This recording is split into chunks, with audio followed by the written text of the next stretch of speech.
The sun blazed mercilessly over Umokoro, a small village nestled between rolling hills and dense forest. The air shimmered with heat, and the ground cracked underfoot. It had been weeks since the last rain, and the crops were wilting, their leaves curling in protest. Hunger had become a constant shadow, lurking in every home. Adan, a young woman of 22, staggered along the narrow footpath that led to the stream. Her stomach ached from emptiness, her head spun, and her legs felt weak. The little tubers of yam she had left at home were long gone, and she had not tasted food since the previous morning. She clutched her wrapper tightly around her bony frame, her throat dry as she whispered to herself, "If I don't find something to eat soon, I will collapse." As she neared the stream, the scent of roasted meat and ripe plantains filled her nostrils. She stopped abruptly, her eyes darting around in search of the source. There, under the ancient udala tree, a large wooden plate sat on a flat stone, steaming with food, pieces of roasted goat meat, mashed yam mixed with palm oil, and fresh palm wine in a calabash. Her heart pounded. She knew what this was. It was an offering to Ola, the earth goddess. The people of Umokoro believed that the gods of the land must be appeased regularly, lest their wrath be unleashed upon the village. No one, not even the most desperate soul, would dare touch the sacred offerings. But Adan's hunger clawed at her insides like a wild beast. Her thoughts blurred with dizziness, and reason gave way to desperation. What if I just take a little? The gods won't miss a small piece of yam, she whispered. Her hands trembled as she reached out, snatching a piece of meat and shoving it into her mouth. The rich, oily taste filled her senses, and she let out a soft moan. She took another bite, then another. Soon, she had eaten almost everything on the plate. A sudden silence fell over the forest. The birds stopped singing, and even the rustling leaves seemed to freeze in place. A chill ran down Adan's spine. She wiped her greasy hands on her wrapper, glancing around nervously. Then, a low hum filled the air. It was not from any human voice but something deeper, more ancient. It vibrated through the trees, shaking the very ground beneath her. Adan tried to move, but her legs felt glued to the earth. A sharp pain shot through her stomach, twisting her insides. She clutched her belly, gasping as a cold sweat broke out on her skin. Her vision blurred, and the world around her began to darken. Then, she heard its soft whispers creeping into her ears. "You have eaten what is not yours." The voice was neither male nor female, neither young nor old. It was everywhere and nowhere. Adan turned wildly, but there was no one there. Yet, she could feel something watching her. Suddenly, a wind howled through the trees, swirling dust into the air. Adan screamed, stumbling backward, but her feet refused to obey. Shadows stretched from the trees, twisting and slithering towards her like living things.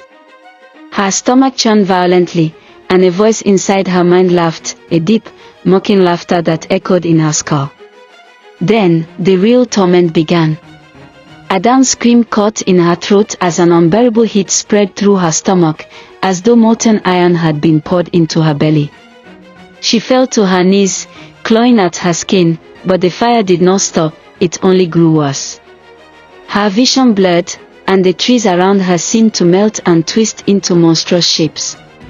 The laughter in her head grew louder, overlapping voices whispering in languages she did not understand. Some voices wailed like lost souls, others murmured in chilling amusement. Her breath came in ragged gasps as her fingers dug into the earth, trying to anchor herself, but the ground beneath her felt like it was shifting, pulling her down. Then, she saw them. Dark figures emerged from the shadows of the idolatry. They had no eyes, only deep hollows where eyes should have been. Their skin was the color of burnt wood, cracked and oozing something dark. They moved unnaturally, their limbs bending in ways that defied nature. "You have eaten what is not yours," one of them rasped. Adan tried to crawl away, but her body would not obey. Her limbs felt like they belonged to someone else. The shadows slithered closer, circling her like hungry vultures. Then, she felt it. Something crawling inside her stomach. Her breath hitched as she placed a trembling hand on her belly, feeling movements beneath her skin, something writhing, twisting. A sharp pain shot through her, and she screamed, her back arching unnaturally. Her stomach bulged, shifting as if something inside her was trying to break free. "You defiled the sacred offering," another voice whispered, this one deep and filled with ancient rage. The shadows loomed over her, their fingers stretching, reaching for her. Her body convulsed, her scream swallowed by the darkness that now surrounded her. And then, a hand clamped over her mouth. Her eyes widened as she looked up, and standing above her was Dibia Okori, the village priest. His face was stern, his white robes billowing as the wind howled around them. His staff, carved with the symbols of the ancestors, glowed faintly. "You fool," he hissed. "You have angered the gods." With a forceful pull, he dragged her up, but the moment her feet left the ground, something unnatural happened. Adan's shadow remained behind, twisting and writhing as though it were alive. The dark figures turned toward it, their hands stretching, merging with it. A deafening screech filled the air. Adan's body convulsed violently, her eyes rolling back as an invisible force yanked at her soul. She was being pulled, dragged into something far worse than death. Adan's body jerked as an unseen force pulled at her, an overwhelming pressure tearing at her very essence. Her mouth opened in a silent scream as the dark figures converged on her lingering shadow, their claw-like hands sinking into it, stretching it unnaturally. Dibia Okori tightened his grip on her, his eyes blazing with urgency.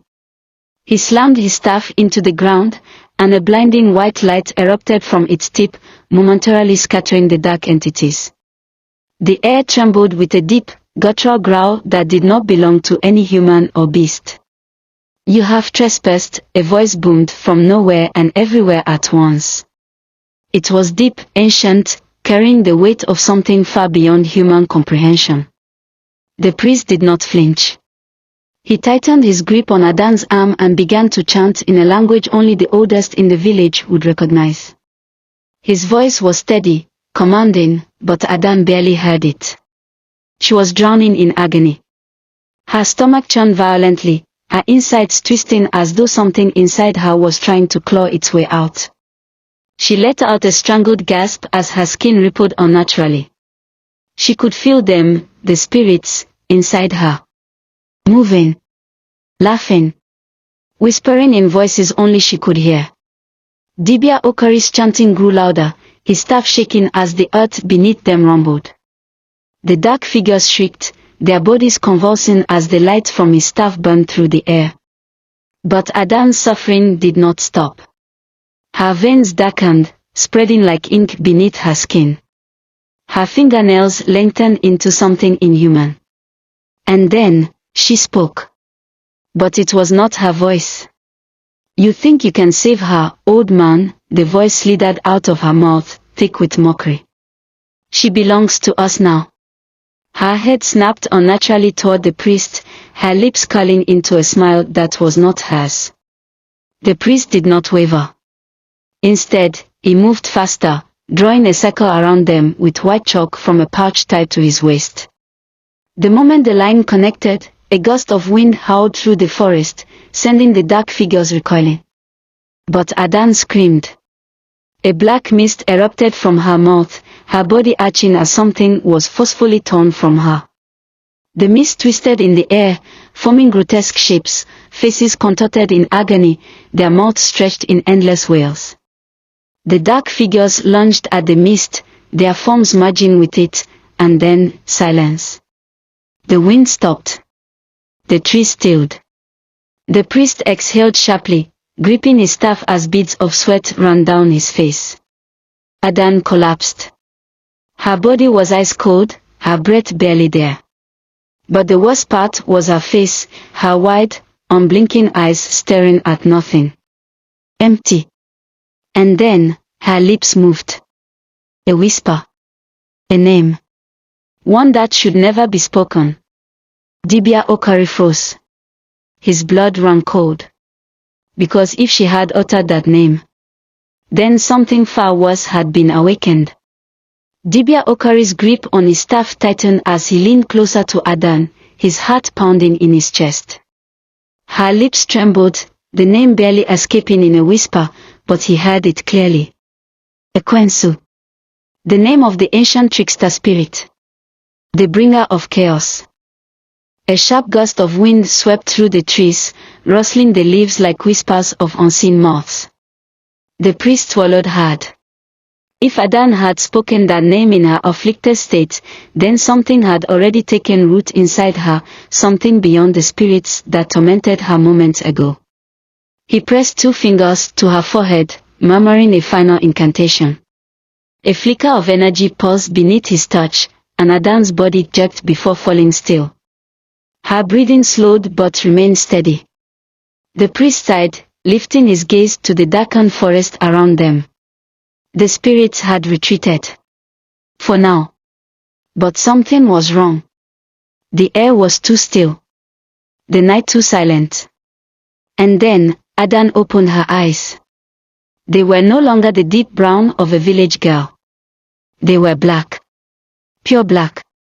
Dibia Okari stumbled back, gripping his staff as Adan's lips curled into a slow, eerie smile. The way she moved was unnatural, as if she were still learning how to use her own limbs. You work so hard, Dibia, she whispered, her voice layered, hers, but also something else. Something ancient. But the debt must still be paid. The priest's mouth went dry. Adan, fight it, he commanded. She tilted her head, studying him like one would an ant. Adan is gone. His blood ran cold. Before he could react, a violent wind tore through the trees, whipping dust into the air.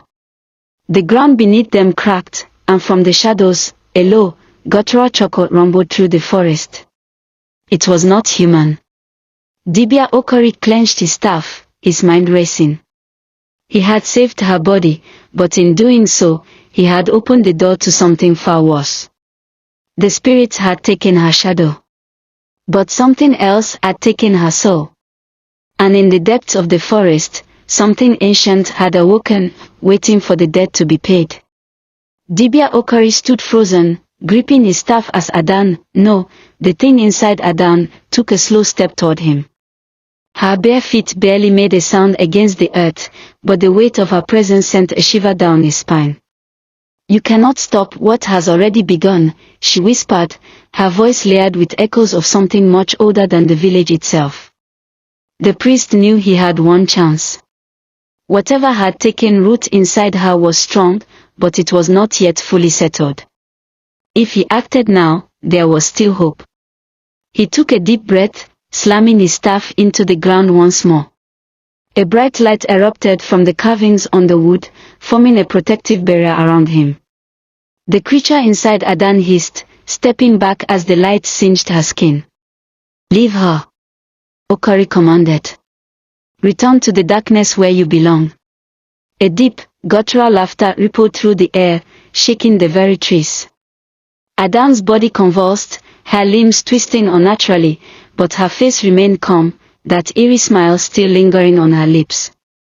You still don't understand, do you, old man, she murmured. She invited us in. She ate of the offering, knowing what it was. The debt must be paid.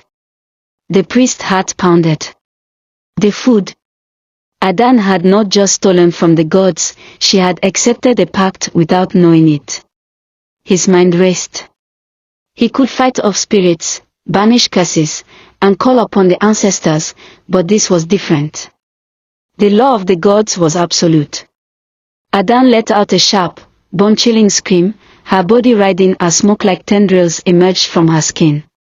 The dark spirits clawed at her from within, fighting against the barrier of light surrounding them. But it was not enough. She collapsed to her knees, her eyes flickering between the abyssal black and the warm brown they once were. Please, her true voice broke through. Okori clenched his jaw. There was only one way. He reached into his pouch, pulling out a small clay bowl filled with white chalk powder.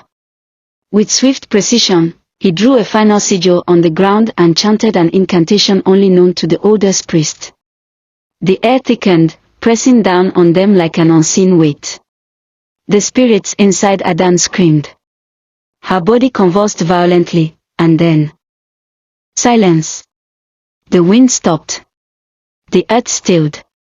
Adan collapsed. Okori knelt beside her, pressing his fingers to her neck. A weak pulse. She was alive. But as he carefully lifted her into his arms, something on the ground caught his eye.